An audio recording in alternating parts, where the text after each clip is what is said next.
Au nom du Conseil des Églises, Conseil mondial des Églises, je voudrais que vous sachiez que nous sommes heureux de partager ces moments avec vous pendant IYF et nous sommes heureux que beaucoup d'entre vous vont continuer dans ce voyage et vont participer à Spectaculaire. Et beaucoup d'entre nous partageront aussi ces moments avec vous. Nous sommes donc impatients.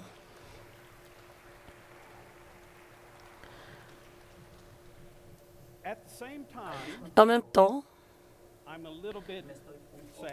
je suis un peu triste parce qu'il y a des jeunes de différents pays où l'Église existe qui voulaient être ici, mais ça n'a pas été possible. Ils ne peuvent pas être là parce qu'il manque tout simplement de moyens financiers et ils ne peuvent pas être là à cause des règlements qui régissent les frontières et qui ne leur permettent pas d'entrer dans ce pays. Ils vivent en Afrique, ils vivent à Haïti, ils vivent en Amérique du Sud et en Amérique centrale et d'autres pays du monde. Je n'oublierai jamais le premier IYF, quand la grande délégation d'Afrique nous a enseigné un chant, « Humilie-toi devant le Seigneur ». Et ça a été un moment magnifique pour nous tous ici dans ce sanctuaire du Temple, quand on a tous partagé cette expérience. Et je m'en souviens, cet après-midi, avec le partage des joies et du bonheur qu'on a eu au cours de ces expériences. J'aimerais vous demander de faire quelque chose avec moi. Je ne sais pas comment ça marche, mais j'aimerais faire une pause. J'aimerais qu'on fasse une pause pendant un moment pour réfléchir, pour penser à eux. Et dans votre cœur, dans votre esprit, d'une manière de leur envoyer votre énergie, l'esprit de ces mots. On ne vous oublie pas. Faisons une pause et chacun de vous, dites-le en silence. On ne vous oublie pas.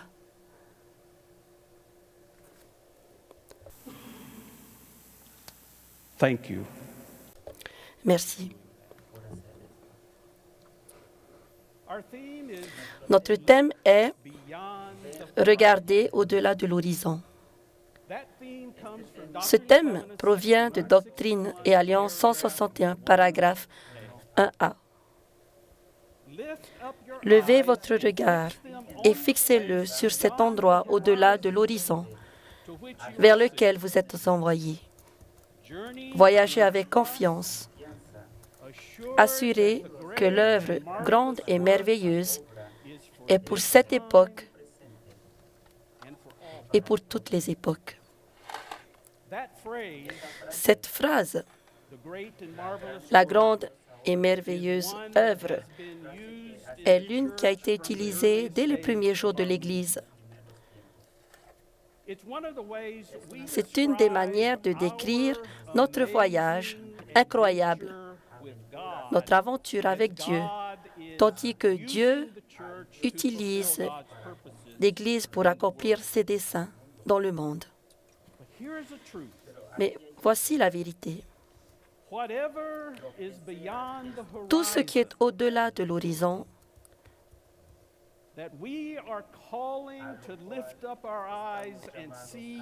vers lequel nous sommes appelés à élever notre regard, n'apparaîtra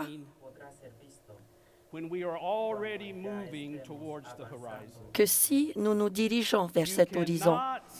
On ne peut pas voir au-delà de l'horizon si on ne bouge pas, si on ne se met pas en mouvement. Il faut aller vers cet horizon pour voir ce qu'il y a, ce qui nous attend au-delà.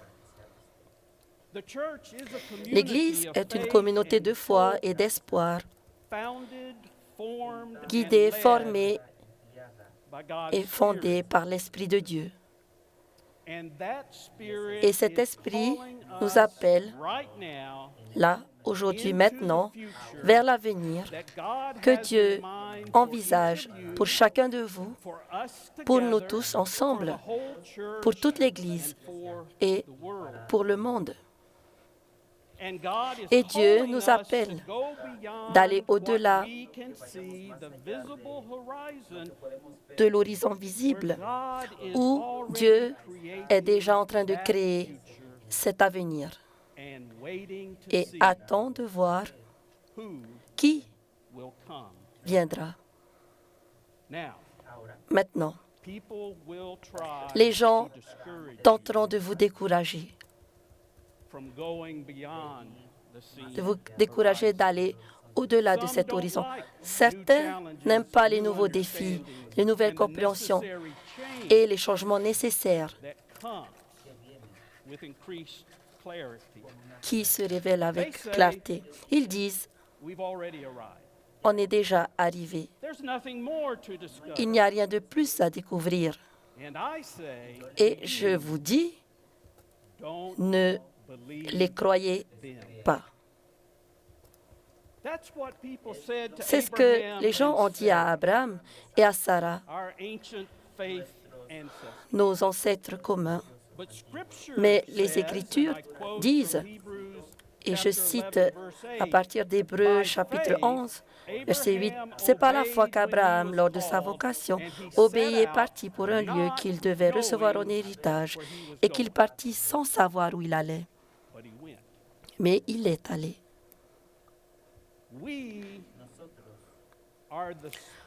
Nous sommes les enfants spirituels d'Abraham et de Sarah. Lorsque Jésus proclama la vision de Dieu pour changer le monde, ses amis, ses voisins et certains de des parents lui ont dit « Mais tu es fou !» Et ils l'ont poussé jusqu'au bout de la falaise pour l'y jeter. Mais Jésus proclama, « J'ai une vision. Dieu est en mouvement et les choses iront en faveur des pauvres, des malades, des cœurs meurtris. Et nous sommes les disciples de Jésus-Christ qui sont appelés avec lui à faire tourner les choses. Dans le livre d'Actes, au chapitre 17, Jésus et ses disciples, les disciples de Jésus sont décrits de cette manière, des personnes qui renversent le monde sens dessus-dessous. Et nous sommes, nous tous, nous sommes les descendants de ces premiers disciples radicaux de Jésus. C'est un petit peu comme dans le poème « L'explorateur » de Rudyard Kipling. Tous ceux qui sont autour de l'explorateur lui disent « Ça n'a aucun sens d'aller plus loin. » Et il rajoute « Nous sommes déjà arrivés à la lisière de tout ce qui peut exister. » Mais dans la strophe suivante, l'explorateur répond et dit « Une voix persistait dans mon cœur. » Et comme un éternel murmure, la voix éternelle chuchota, « Quelque chose se cache. Va et repousse. Va et trouve cela. Quelque chose se cache. Va et trouve-le. » Et donc il est allé, il a voyagé avec courage, il a surmonté beaucoup d'obstacles, il s'est rendu dans des endroits qu'il ne connaissait pas et il a découvert. Il a expérimenté la joie de l'exploration et des découvertes, de découvrir plus que ce qu'il avait vu auparavant. Un auteur a écrit « D'ici 20 ans, vous serez encore plus déçus par les choses que vous n'avez pas faites que par celles que vous avez faites.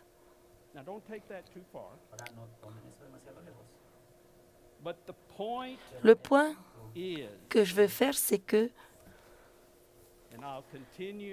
et je continuerai avec la déclaration de cet auteur, lâchez les amarres et éloignez-vous du port. Il a écrit, suivez les alizés qui soufflent dans vos voiles et explorez, découvrez, rêvez. Nos bateaux sont en sécurité dans un port, mais ce n'est pas le but de les garder dans un port. Dieu appelle chacun de nous à poursuivre la grande et merveilleuse aventure que nous appelons la communauté du Christ. Notre vision, c'est celle d'une Église et d'un monde dans lequel la valeur de toutes les personnes est respectée et célébrée. Notre vision est celle d'une Église et d'un monde où le pouvoir de l'inclusion et d'une communauté à travers l'amour du Christ est expérimenté et connu de tous. Notre vision, c'est l'élimination de la pauvreté et des souffrances inutiles, localement et globalement. Notre vision est celle où la paix triomphe. Ce temple est dédié à la poursuite de cette vision.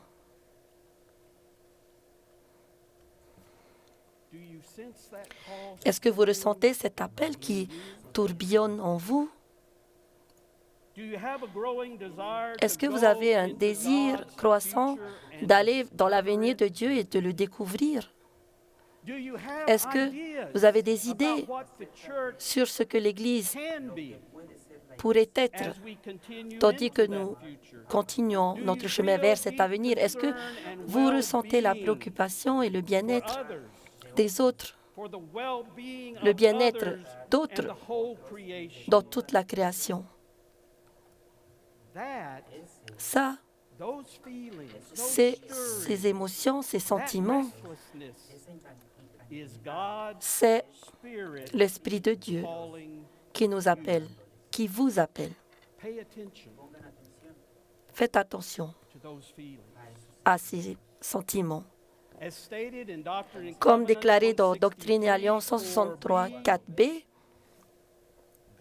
Dieu appelle de nouvelles générations de disciples à travailler sur les problèmes de la pauvreté, des maladies, des guerres et du bien-être de la terre et de son atmosphère.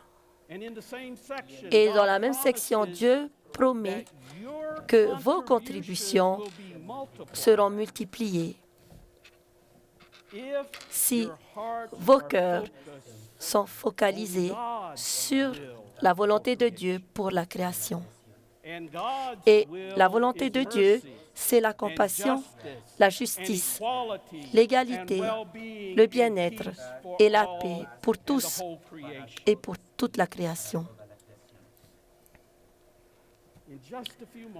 Dans quelques moments, nous allons partager le sacrement de la Sainte Seine ou la communion. Ce sacrement renferme plusieurs sens, plusieurs significations. Celle que je voudrais souligner, c'est l'appel qui revient à chacun, votre appel de découvrir votre avenir avec Jésus-Christ. Il y a une ancienne histoire sur des explorateurs qui voyagent pour découvrir de nouveaux endroits. Ils suivaient un guide sur un sentier tracé. Mais à un moment donné, le sentier a disparu dans la jungle épaisse. Et un des voyageurs, plutôt stressé, dit au guide, « Il n'y a pas de chemin. Où est le chemin ?» Et le guide répondit, « À partir de maintenant, je suis ton chemin. Suis-moi. » Et le guide traça un sentier là où il n'y en avait pas auparavant. Aujourd'hui, dans cet endroit, cet espace sacré, Jésus dit, « Suivez-moi. Je suis votre chemin. » Si vous cherchez le familier, le prévisible, alors ne le faites pas. Ne suivez pas Jésus-Christ. Mais si vous voulez découvrir ce pour qui vous êtes vraiment et le but de votre création, de votre vie, alors prenez ces emblèmes comme un symbole de votre volonté et votre désir de suivre Jésus-Christ dans l'avenir. Et si vous cherchez une vision pour votre vie, pour vous guider dans votre vie, une vision pour faire de ce monde un monde meilleur avec d'autres, alors recevez ces emblèmes comme une expression de votre engagement pour la vision du Christ et la mission du Christ.